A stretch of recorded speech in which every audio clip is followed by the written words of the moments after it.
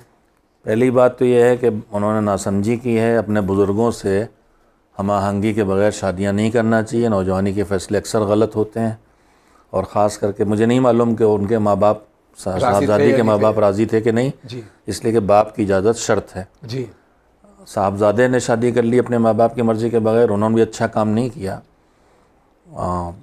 ان سے ہم آہنگ کرنا چاہیے تھی. اب اس کے لیے کوئی دعا نہیں ہے. اپنی اچھی سیرت، اپنے اچھے اخلاق اور اپنے اچھے برتاؤ کے ذریعے دلوں پر قبضہ کریں اور اپنی زندگی سدھارنے کی کوشش کریں. بہت کم سنی میں انہوں نے اتنا بڑا فیصلہ کیا ہے. اللہ ان کی زندگی کو کامیاب بنائے، یہی دعا کر سکتے ہیں. السلام علیکم. وعلیکم السلام. معاف کریں گے، میں ذرا ایک جملہ اور عرض کر جی دوں. بسم اللہ. کمسن بچی نے اور کمسن لڑکے نے دونوں گھروں کے ناسمجھی میں کچھ فیصلے کر لیے ہوں گے، جی لیکن اگر دونوں نے یہ فیصلہ کر لیا ہے تو ان کے سمجھدار ماں باپ دونوں خاندانوں کے، ان سے گزارش کروں گا کہ ان زندگیوں کو برباد نہ کریں. جی نہ وہ اپنے بیٹے کی زندگی برباد کریں نہ بیٹی کی. ظاہر ان دونوں نے ایک دوسرے سے لو میرج کی ہے تو دونوں کا فیصلہ ہے، تو اس کی سزا شوہر کے ماں باپ بچی کو نہ دیں. دونوں بزرگ خاندانوں کے مل کے اس مسئلے کو حل کریں اور ابھی زندگی کو کامیاب بنائیں. خدا کے لیے نہ اجاڑیں. اس سے ایک اجڑی ہوئی زندگی اللہ کو پسند نہیں ہے. طلاق وہ جائز کام ہے جس سے عرش الہی کام جاتا ہے. بہت بہت شکریہ. السلام علیکم. وعلیکم السلام. میں محمد یوسف پاٹو، برسو ڈسٹرکٹ کارگل لداخ سے. میں آپ جناب سے ایک سوال پوچھنا چاہتا ہوں، مہربانی کر کے ارسال کریں. کیا ماتم حسین صرف ماہ محرم میں منانا ضروری ہے، یعنی کہ عزاداری؟ تو سب کہتے ہیں کہ every day is Ashura and every day is Karbala, تو صرف محرم ہی میں عزا کیوں؟ اور تمام اہل بیت کا ماتم ہم کیوں مناتے ہیں، باقی دنوں میں کیوں نہیں مناتے؟ پہلی بات تو یہ ہے کہ یہ جو کل ارضٍ عاشورہ، کل یوم عاشورہ کل ارضٍ کربلا ہے، یہ کوئی حدیث نہیں یہ حدیث نہیں ہے. ایک نتیجہ ہے جی پیغام کربلا کا کہ کربلا حق و باطل کی جنگ تھی. جی تو کسی دن بھی اور کہیں بھی حق و باطل کی جنگ ہو سکتی ہے. وہ مطلب نہیں جو وہ سمجھ رہے ہیں کہ پھر ہر دن زیارت عاشورہ پڑھی جائے جی اور ہر دن اعمال عاشورہ کیے جائیں جی اور ہر زمین کو کربلا کی طرح سے مقدس مان کے اس کے اثرات مرتب ہوں، وہ نہیں ہے. جی جہاں تک انہوں نے فرمایا کہ ایام عزا میں عزاداری کیوں، باقی دنوں میں کیوں نہیں، ایسا بھی نہیں ہے. مجلس حسین تو سال بھر ہوتی ہے، اور ائمہ طاہرین اور اہل بیت طاہرین اور ان کے خانوادے کی خوشی میں خوش ہونا اور ان کے غم میں شریک ہونا، غمزدہ ہونا، یہ علامت بھی ہے محب کی اور شیعہ کی، اور ہم کرتے بھی ہیں. البتہ خود ماہ محرم میں حکم بھی ہے اور سیرت بھی ہے ائمہ طاہرین کی کہ وہ رنجیدہ ہوتے تھے. ائمہ کی سیرت دیکھنے کو ملتی ہے کہ پہلی محرم سے لے کے 10 محرم تک ان کے لبوں پہ کبھی تبسم نہیں دیکھا گیا، گریاں کناں رہتے تھے، خاص کر کے عاشور کے دن. اس لیے اس وقت خاص کر کے عزاداری کی جاتی ہے. باقی ایسا نہیں، سال بھر غم حسین منایا جاتا ہے. شکریہ. السلام علیکم. وعلیکم السلام. ہمارا کوشچن ہے، ہمارے ماں پاپا کسی بھی کام میں کامیاب نہیں ہو پاتے اور بہت پریشان رہتے ہیں. پیسوں کی انکم بالکل نہیں ہو رہی ہے. ان کی پریشانی کم کرنے کے لیے، ان کے کاروبار اچھا چلانے کے لیے کوئی راستہ بتائیے. اور کل سے وہ اپنا ایک نیا بزنس شروع کرنے جا رہے ہیں. آپ سے التجا ہے، اس کے لیے دعا کر دیجیے. اللہ انہیں کامیابی دے. باقی یہ تیسرا سوال شاید آج آیا ہے. کئی بار یہ اسی طرح کی کامیابی نہیں ملتی.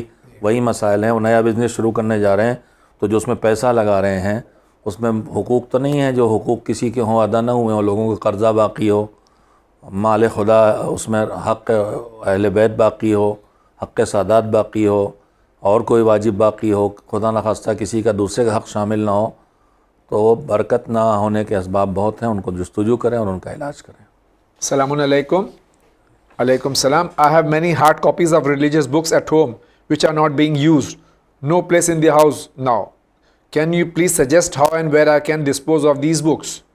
آپ کے پاس یہ کتابیں ہیں اور آپ اس کو اب گھر میں جگہ نہیں ہے، جگہ نہیں ہے، پتہ نہیں دماغ میں اس کی جگہ بنا چکے ہیں کہ نہیں. اگر دماغ میں جگہ بن چکی ہیں تو پھر آپ دوسروں کو جن کے پاس یہ کتابیں نہیں ہیں اور ضرورت مند ہیں ان کو دے دیجیے کتابیں، دوسروں تک پہنچا دیں. پتہ نہیں ریلیجس بک وہ جو کہہ رہے ہیں کس چیز کو کہہ رہے ہیں، قرآن مجید کو تو نہیں کہہ رہے خدا نخواستہ کہ اسے بھی نکالا دے رہے ہیں نہج البلاغہ کو. جی کچھ کتابیں ایسی ہیں ریلیجس بک جو ہونا ہی چاہیے گھر پہ، ہمیشہ رہنا چاہیے. بالکل بالکل اور جو اگر ان کے کام کی نہیں ہے تو جو ضرورت مند ان تک پہنچائیں. اگر نہیں ہوتا ہے تو لائبریریز ہیں مذہبی، جی مدارس ہیں، کہیں بھی پہنچا سکتے ہیں. چیز احمد کریں. بہت بہت شکریہ. السلام علیکم آغا. علیکم السلام. میرا سوال یہ ہے کہ آج کے دور میں جو گیم چل رہا ہے جس میں بچے اپنی جان کی بازی تک لگا رہے ہیں، تو ان بچوں کو کوئی دعا ہے اگر کوئی تو بتا دیجئے. آج کل ایک بلو ویل، جی ہاں بلو اور ہندوستان میں اب مختلف جگہوں پہ کم سے کم 7-8 کیس تو میں خود پڑھ چکا ہوں پیپر میں. تو اس سلسلے میں ایک ہر چیز میں دعا چاہیے. ہمارے لوگ بھائیوں کو دوا نہیں چاہیے. کوشش نہیں کریں گے. آپ نے بچے کو گیم پہ کیوں لگایا ہے بھائی؟ جی آپ کے بچے کا ذہن کمزور ہوگا، نگاہیں کمزور ہوگی، تعلیم برباد ہوگی، الجھے گا، کمزور ذہن کا ہوتا چلا جائے گا، دین سے بھی دور ہوگا، لت کی طرح سے بیماری ہے، نماز بھی چھوڑے گا، واجبات بھی چھوڑے گا. تو آپ نے گیم پہ لگایا کیوں ہے؟ اس کے ہاتھ 1 سال 2 سال آپ کے قطع کلام ہو رہے 1 سال 2 سال بچے کے ہاتھ میں موبائل دے دیا جاتا ہے، اور بچہ 3 سال کا بچہ اتنا ایکسپرٹ ہوتا ہے کہ ہم لوگ نہیں ہوتے. جی خدا کے لیے پوری قوم بیدار ہو. بچوں کے ہاتھ میں موبائل ان سے محبت نہیں ہے، ان کے ہاتھ میں یہ موبائل زہر ہے جو ان کے جسم اور روح دونوں کو تباہ کر رہا ہے. کینسر ہے. کینسر ہے. جی آغا بہت بہت شکریہ آغا. السلام علیکم جاوید بھائی اور عالی جناب آغا. علیکم السلام. میں ون چینل کی بے حد شکر گزار ہوں کہ اس چینل کی بدولت میں نے زندگی کا ایک بہت بڑا مرحلہ بآسانی حل کیا ہے. الحمدللہ. اس کی جزا نہیں معلوم اللہ آپ کو کتنی دینے والا ہے. بہت بہت شکریہ. اللہ تعالی ہم سب کو جزائے خیر عطا فرمائے. میرا آغا سے ایک سوال ہے کہ کوئی انسان اگر کسی دوسرے انسان پر اتنا ظلم کرے کہ وہ ظلم برداشت کرتے کرتے مر جائے اور مرنے کے بعد ظالم معافی مانگے تو کیا وہ معاف کیا جا سکتا ہے؟ جو دنیا سے ظلم سہ کے چلا گیا بقول ان کے، جی تو یہ معافی کس سے مانگ رہا؟ پہلی بات تو یہ ہے. جی اگر ان کے وارثوں سے مانگ رہا ہے تو ان سیاہ صدر کا تقاضا یہ ہے کہ ہم اس دنیا میں دوسروں غلطیاں معاف کریں تاکہ کل اپنے مالک سے کہہ سکیں کہ ہم نے بندے ہو کے دوسروں غلطیاں معاف کی ہیں، تو کریم ہو کے ہماری غلطی معاف کر دے. البتہ جو معافی مانگنے والے ہیں ان کو چاہیے کہ اگر کوئی الزام لگایا ہے تو اس الزام کی صفائی مرنے کے بعد بھی ہو سکے تو کر دیں، اگر اس سے فتنہ مزید نہ بڑھے. اگر کوئی حق چھینا ہے تو وہ حق اب جو اس کے حقدار ان تک پہنچا دیں. اور اگر کچھ نہیں ایسا ہے، صرف ستایا ہے، تو کم سے کم ان کے لیے توبہ اور استغفار کریں. اپنے لیے بھی توبہ کریں اور اس کے لیے بھی توبہ کریں. بہت شکریہ. السلام علیکم. علیکم السلام. ایپیسوڈ 535 بہت ہی اچھا تھا، جزاک اللہ خیر. تو کوشچنرز نے مولانا صاحب پر گڈ کوشچنز اینڈ آنسرز کیے. علم میں بہت اضافہ ہوتا ہے. اللہ پاک سب کو اجر عطا کرے الہی آمین. مسز رحمی نوی ممبئی. سفر میں ہونے کی وجہ سے عید الاضحیٰ کی نماز اور خطبہ قضا ہو گیا اور اسے زوال سے پہلے ادا کیا، تو کیا یہ صحیح ہے؟ غلطی ہے تو کیا کرنا چاہیے؟ مسز رحمی نوی ممبئی. انشاءاللہ میرے خیال سے ان خاتون کے ذہن میں یہ بات ہے کہ عید الاضحیٰ یا عید الفطر کی نماز واجب ہے. جی پہلی بات تو یہ ہے کہ فقہ جعفری میں، جی فقہ اہل بیت میں یہ نماز واجب نہیں ہے. جی. باقی 4 فقہوں میں نہیں کہہ سکتا ہوں، اپنی جہالت دور کروں گا، دیکھوں گا. جی لیکن فقہ جعفری مذہب اہل بیت میں عید الاضحیٰ یا عید الفطر کی نماز واجب نہیں ہے. اور دوسرے، جماعت سے پڑھنا واجب نہیں، فرادہ بھی پڑھی جا سکتی ہے. خطبہ بھی واجب نہیں، مستحب ہے. آدمی اکیلے 2 رکعت نماز پڑھ سکتا ہے. اور زوال سے پہلے پڑھی جانا، اگر پڑھ لی تو ٹھیک ہے، نہیں پڑھی تو سنت مستحب نماز ہے، کوئی اس کی قضا نہیں ہے، کوئی گناہ نہیں کیا. کوئی گناہ نہیں کیا. السلام علیکم. علیکم السلام.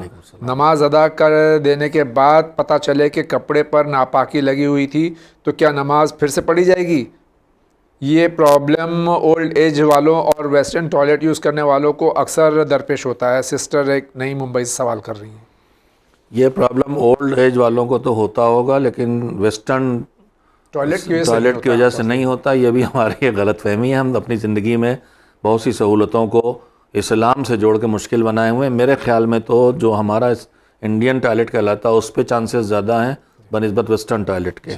لیکن ہم پتہ نہیں کیا ایک اسلام کا مطلب یہ بھی ہو گیا ہے کہ اس ٹوائلٹ پہ نہیں بیٹھتے. یہ غلط فہمی دور کریں. اور مسئلہ جہاں تک ہے، اگر مجھے نماز پڑھنے سے پہلے نجاست کا علم نہیں تھا کہ لباس نجس ہے، اور نماز پڑھنے کے بعد مجھے معلوم ہوتا ہے کہ میرا لباس نجس تھا، تو وہ نماز میری صحیح ہے اور اس کی قضا بھی مجھے نہیں کرنا ہے. بہت شکریہ. السلام علیکم جاوید انکل اینڈ مولانا صاحب. علیکم السلام. میں ندا فاطمہ بول رہی ہوں برہان پور MP سے. میرا سوال ہے کہ قرآن شریف کے ہر سورہ میں بسم اللہ الرحمن الرحیم سب سے پہلے پڑھا گیا ہے، لیکن سورہ توبہ میں نہیں پڑھا گیا ہے، تو اس کے بارے میں مہربانی کر کے بتا دیجئے. پہلی بات یہ کہ پڑھا نہیں گیا ہے، اللہ کی طرف سے بسم اللہ نازل ہوئی ہے، جز ہے اس کا، جز ہے سورہ کا. اور نماز میں سورہ حمد کے بعد جو دوسرا سورہ پڑھنا واجب ہے مذہب اہل بیت میں، اس میں بسم اللہ کے ساتھ پڑھا جانا واجب ہے. اور میں یہیں پہ ایک جملہ اور عرض کر دوں کہ اگر پیغمبر کے دور میں مکمل قرآن جمع نہ ہوا ہوتا جو سورہ کی شکل میں ہے، تو پورے سورے پڑھنے کا حکم نہ دیا گیا ہوتا. اس کا مطلب حیات پیغمبر میں مکمل قرآن جمع ہو گیا تھا. باقی یہ کہ بسم اللہ الرحمن الرحیم سارے سوروں میں ہے اور سورہ توبہ میں یا برات میں کیوں نہیں ہے، تو اگر سورہ برات کا نام پر دھیان دے لیں تو سمجھ میں آ جائے گا کیوں نہیں ہے. اس لیے کہ اس میں غضب جبار کا تذکرہ ہے، اس میں اللہ کی برات اور رسول کی برات کا تذکرہ ہے، مشرکین سے، بت پرستوں سے، دشمنان دین سے. تو یہاں پر رحمان اور رحیم ہونے کا تذکرہ مناسب نہیں تھا، اس لیے اللہ نے اس سورے کے آغاز میں بسم اللہ الرحمن الرحیم کی آیت نازل نہیں کی ہے. بہت بہت شکریہ. السلام علیکم. علیکم السلام. کیا ہم محرم الحرام کے ایام میں امام بارگاہوں میں ڈیکوریشن کر سکتے ہیں؟ ڈیکوریشن سے ان کی کیا مراد ہے وہ میں نہیں سمجھ سکا ہوں. ایک کپڑے آدمی ہمیشہ پہنتا ہے، کبھی وہ کپڑے خوشی کے کہلاتے ہیں، کبھی وہ کپڑے غم کے ہوتے ہیں، جس کا اردو میں سجاوٹ کا لفظ کہتے ہیں. ہمارے ہاں امام باڑہ سجانا بھی بولتے ہیں، لیکن امام باڑہ سجانا جو ہے وہ خوشی کا علامت نہیں ہوتی. اسے اس طرح سجایا جاتا ہے جس سے غم کا مظاہرہ ہوتا ہے. کالے پردے لگتے ہیں، علم لگتے ہیں، وہ تصاویر لگتی ہیں جو غم کو مظاہرہ کرتی ہیں. اگر ان کی مراد ڈیکوریشن سے روشنی ہے تو روشنی بھی دو طرح کی ہے. کچھ روشنیاں رنگ ہیں، جیسے سرخ رنگ کا جوڑا دلہن کا بھی بنتا ہے اور سرخ رنگ خون کی علامت بھی ہے، اور حرم امام حسین پہ سرخ رنگ کا پرچم لگا ہوا جو غم کی علامت ہے، شہادت کی علامت ہے. تو اس لفظ میں میرے خیال سے کچھ غلط فہمی پیدا کرنے کے لیے استعمال ہوا یا غلط فہمی کی وجہ سے استعمال ہوا. ڈیکوریشن وہ نہیں ہے جو ان کے دماغ میں ہے، جو شادی اور خوشیوں میں ہوتا ہے، وہ نہیں ہونا چاہیے، وہ نہیں ہونا چاہیے. اس طرح کی کوئی سجاوٹ جس سے لگے کہ یہ کسی خوشی کے موقع کی سجاوٹ ہے وہ صحیح نہیں ہے. بہت بہت شکریہ آغا. السلام علیکم. علیکم السلام. 6 months past I'm jobless and trying for a job but not getting any response from Abdul Bari, Goa, India. ان کو جاب نہیں ملی، 6 مہینے سے ٹرائی کر رہے ہیں. اللہ سے دعا کریں. نماز عشاء کے بعد جو نافل عشاء ہے اس میں سورہ واقعہ کی تلاوت کریں، اللہ ان کی روزی میں اضافہ کرے گا. ڈیکوریشن کے لیے جملہ اور عرض کر دوں کہ بعض چیزیں ہیں جن میں ہم نے بہت افراط کی راہ پہ چلے گئے ہیں. سجاوٹ چاہے خوشی کے موقع کی ہو چاہے غم کے موقع کی ہو، اس میں بھی ہمیں دیکھنے کو ملتا ہے کہ بہت زیادہ اس پہ زور ہو گیا ہے. روح کمزور نہ ہو، وہ چیزیں جو اس سوچ کو ظاہر کرنے کی ہیں ان پر زیادہ توجہ نہ ہو جائے، اور جو اصل فکر ہے، جو اصل پیغام ہے وہ پیچھے نہ چلا جائے، جو ہونے کا خطرہ دکھائی دے رہا ہے. لہذا اس پہ توجہ دینا چاہیے. سجاوٹ وغیرہ پہ بہت زیادہ پیسہ نہیں خرچ کیا جانا چاہیے. سادگی رہنا چاہیے. السلام علیکم. علیکم السلام. میں سید حسن عباس رضوی بول رہا ہوں علی گڑھ سے. میں پہلی بار سوال کر رہا ہوں، پلیز جواب ضرور دیجیے گا. آپ 10 بار سوال کیے سر آنکھوں پر میرے بھائی. جاوید بھائی جان، میرا سوال ہے کہ میرے ایک دوست ہیں جو اہل سنت ہیں اور ان کی شادی کے ابھی چہلم میں 25 اکتوبر کی تاریخ ہے، لیکن ہمارے یہاں کوئی بھی خوشی میں نہیں جاتے ہیں محرم میں. تو مجھے یہ پوچھنا ہے کہ میں شادی میں جاؤں یا نہیں. وہ تاریخیں وغیرہ کیلکولیٹ، چہلم شاید وہ ماہ سفر کو کہہ رہے ہیں، اور پھر کہہ رہے ہیں محرم میں کسی خوشی میں نہیں جاتے ہیں، تو محرم سے بھی مراد مہینہ نہیں ہے، ایام اذاں ہیں. بات یہ ہے کہ اہل بیت علیہ السلام نے پہچان بتائی ہے کہ شیعتنا من فاضل طینتنا، ہماری طینت سے جو بچا ہے اس سے ہمارے شیعہ بنے ہیں، اور جب ہماری خوشی ہے تو ان کی خوشی، جب ہمارا غم تو ان کا غم ہے. پورے عالم اسلام میں کم سے کم 40 تک یہ غم چھایا رہتا ہے زندگی پہ، اور جب زندگی پہ غم چھایا ہو، جیسے میرے گھر میں کوئی میرے باپ کا سایہ سر سے اٹھ جائے تو میں موت کے دن شادی کرنے لگوں، سیوم کے دن کرنے لگوں، 40ویں کے دن کرنے لگوں، یا موت کے بہت جلدی شادی کرنے لگوں، عام طور پر معاشرہ یہی کہے گا کہ ان پر باپ کی موت کا اثر نہیں ہے۔ اب یہ اپنے اپنے دل کی بات ہے کہ کون کب تک غمزدہ رہتا ہے، لیکن محبان اہل بیت کے معاشرے میں پوری دنیا میں 40 تک خوشی کا کوئی چیز نہیں دکھائی دیتی، غم ہی غم چھایا رہتا ہے، اور یہ پسند بھی اہل بیت علیہ السلام کو، لہذا جو لوگ رکھ رہے ہیں شادی وہ اتنا غمزدہ نہیں ہوں گے۔ لیکن آپ شرکت نہیں کیجیے تو بہتر آپ غمزدہ ہیں، اور آپ کو بہرحال خوشی کی کسی موقع میں اس طرح ان مواقع پر نہیں جانا چاہیے۔ بہت بہت شکریہ۔ ناظرین کرام، آج کے اس ایپیسوڈ کا وقت ختم ہو چاہتا ہے۔ میں حجت الاسلام کا شکریہ ادا کرتا ہوں کہ گناہ مصروفیات کے باوجود تشریف لائے اور ہمارے اس پروگرام میں شرکت کی۔ میں ان کی صحت کے لیے دعا گو ہوں، اور تمام مراجع کرام، تمام علماء حق اور تمام ناظرین، تمام مومنین کے لیے دعا گو ہوں کہ اللہ تعالی ہم سب کو صحت و سلامتی عطا فرمائے اور زیادہ اہل بیت پر چلنے کی زیادہ سے زیادہ توفیق عطا فرمائے۔ الہی آمین۔ آج کا پہلا انعام جا رہا ہے، جبکہ مولا کی ایک حدیث میں ہم نے پڑھا ہے کہ ہم اہل بیت کے مسائل کے ذکر کا پیسہ لینا، اجرت طے کرنا حرام ہے، لیکن ہمارے علماء باقاعدہ لاکھوں میں اس کی اجرت طے کرتے ہیں، اتنے میں پرتان ہیں، تو یہ پیسہ لینا ان کا کیسا ہے؟ آج کا دوسرا انعام کے حقدار ہیں۔ مولانا کا سوال یہ ہے، جیسے ہر نماز میں پہلے قنوت پڑھا جاتا ہے، پھر رکوع ہوتا ہے، پھر سجدہ ہوتا ہے، لیکن جمعے کی نماز جو ہوتی ہے پہلے وقت جو ہوتی ہے وہ تو ایسے پڑھ جاتی ہے نماز، لیکن دوسری وقت میں پہلے رکوع میں جاتے ہیں، پھر قنوت پڑھتے ہیں، پھر سجدہ میں جاتے ہیں، تو یہ ہٹ کے ارکان جو ہیں اس کی وجہ کیا ہے؟ تھوڑا سا وضاحت کر کے بتائیں آپ کا۔ اور تیسرے انعام کے حقدار ہیں حسین منی وانا من حسین، حسین مجھ سے اور میں حسین سے ہوں، تو یہ سمجھ میں آتا ہے کہ حسین مجھ سے ہیں یا سرکار ختم مرتبت سے ہیں، لیکن میں حسین سے ہوں یہ سمجھ میں نہیں آتا۔ اسی کے ساتھ آپ سے اجازت چاہتا ہوں، انشاءاللہ زندگی رہی تو پھر آپ سے ملاقات ہوگی۔ وآخر دعوانا ان الحمدللہ رب العالمین۔